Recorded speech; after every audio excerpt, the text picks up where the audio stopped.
आरोपी पाहत होता आणि मग परत भाड्याने टेम्पो करून त्या बाईक चोरी करून घेऊन येत होता। आरोपी रेकी करण्यासाठी जी मोटरसायकल वापरत होता ती मोटरसायकल माळशिरस पोलीस ठाणे या ठिकाणी त्या बाबतीत गुन्हा दाखल आहे। सदरची मोटरसायकल ही चोरीची आहे आणि तो ती मोटरसायकल आरोपीने चोरली असल्याबाबतची आरोपीने कबुली दिली आहे। त्याचप्रमाणे आरोपीने बेळापूर पोलीस ठाणे हद्दीतील एक एटीपी मशीन असते, ते एटीपी मशीन चोरी केलं होतं।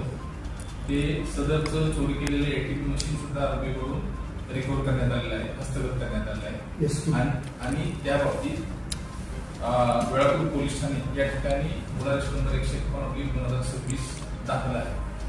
आरोपीकडे केलेल्या तपासामध्ये अद्यापर्यंत आरोपीने 6 गुन्ह्याची कबुली दिली आहे आणि 6 गुन्ह्यातील 100% मुद्देमाल हा अकलूज पोलीस ठाण्याकडील पोलीस उपनिरीक्षक विशाल कदम यांच्या तपास पथकाने रिकव्हर केलेला आहे।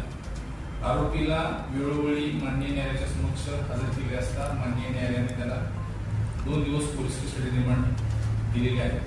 आरोपी इतर गुन्ह्यात वर्ग करून आरोपीने अशा प्रकारच्या माळशिरस तालुक्यामध्ये किंवा इतर पोलीस ठाणे हद्दीमध्ये चोऱ्या केल्या आहेत का या बाबतीत अधिक तपास केला। आता आपण जे ठिबक जप्त केले किंवा किती रुपये 2,44,000 असतील तर आपल्याकडे शेतकऱ्यांच्या किती तक्रारी दाखल झाल्या होत्या त्या अगोदर ठिबक चोरीच्या किंवा मोटर चोरीच्या? शेतकऱ्यांच्या ज्या तक्रारी दाखल झालेल्या आहेत त्याप्रमाणे गुन्हे दाखल केलेले आहेत।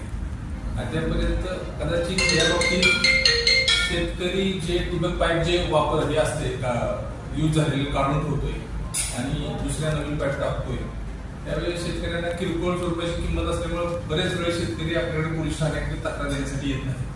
हा गुन्हा दाखल झाल्यानंतर या निमित्तानं मी शेतकऱ्यांना आवाहन करू इच्छितो की अशा प्रकारच्या ज्या ठिबकच्या काढलेल्या पाईप जर चोरी झालेल्या असतील तर अशा शेतकऱ्यांनी आपल्या पोलीस ठाणे या ठिकाणी येऊन गुन्हे दाखल करावे, ज्यावेळी पोलिसांना अधिक तपास करणं शक्य होईल आणि अशा प्रकारचे गुन्हे ओळखीस आणण्यासाठी पोलिसांना मदत होईल।